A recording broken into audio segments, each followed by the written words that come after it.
Ngorongoro waa magac ku hadla luqadda Maasai, macnihiisuna yahay dhawaaqa gambaleelka lo'da. Laakiin meel ka fog macnahaas, Ngorongoro waxay astaan u tahay mucjiso dabiici ah.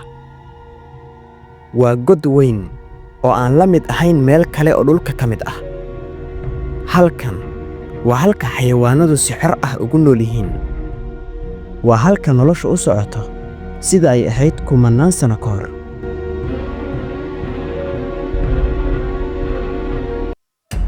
Gudaha dalka Tanzania ee qaaradda Afrika, qiyaastii 2 milyan oo sano ka hor, buur foolkaano ah ayaa qarxday. Qiiqa, ciidda iyo dab ayaa cirka isku shareeray. Markii uu qaboobayna, waxa uu ka tegay god weyn, Crater. Godkan uu qarxu dhaliyay, waxa uu noqday dhul hodan ku ah nolosha. Waa god ku fidsan 260 kiiloomitir laba jibaaran. Dhul ay biyaha iyo cagaarkuba isbarkan yihiin. Halkan in ka badan 25,000 oo xayawaano ah ayaa si joogto ah u degan. Libaaxyo xoog leh, maroodi waaweyn oo aamusnaan ku socda, haramaha si tartiib ah u gaatamaya, iyo dawacooyin kaynta hareeraheeda ku dhuumaalaysanaya. Cidlo aysan jirin xayawaan gooni u leh. Waa meel la wada leeyahay.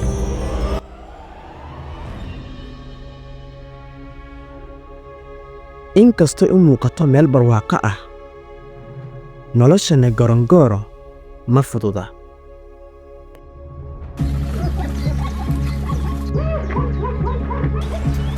Loolan ayaa ka dhaxeeya cid kasta. Dhurwaaga iyo libaaxa ayaa u dagaalamaya hilibka. Haramacadku waxa uu xilli kasta u feejigan yahay ugaarsadayaal kale. Xitaa cawska cagaaran ee ubaxu ka baxo waxa uu la tacaalayaa abaarta iyo roob yarida deegaanka. Waa dhul sharafta iyo karaamada lagu kasbado dilashada ugaarta.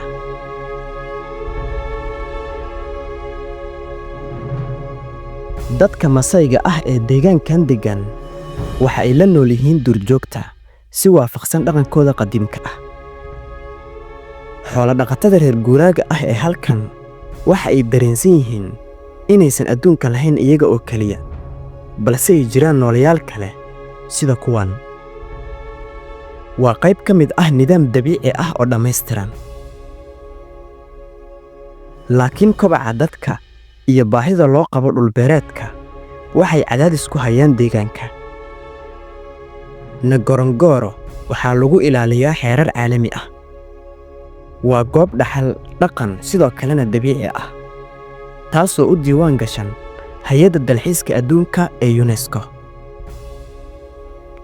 Laakiin ilaalinta halkan ma ahan mid weli damaanad haysata. Waxaa loo baahan yahay dadaal joogto ah, wada shaqayn iyo ka warqab. Ilaalinta Ngorongoro waa ilaalinta mustaqbalka xayawaanka, deegaanka iyo xitaa nafteena. Ngorongoro ma ahan oo keliya meel lagu dalxiiso. Waa cashir muujinaya sida ay noloshu noqon karto marka ay ka madax bannaan tahay gacanta bini'aadamka.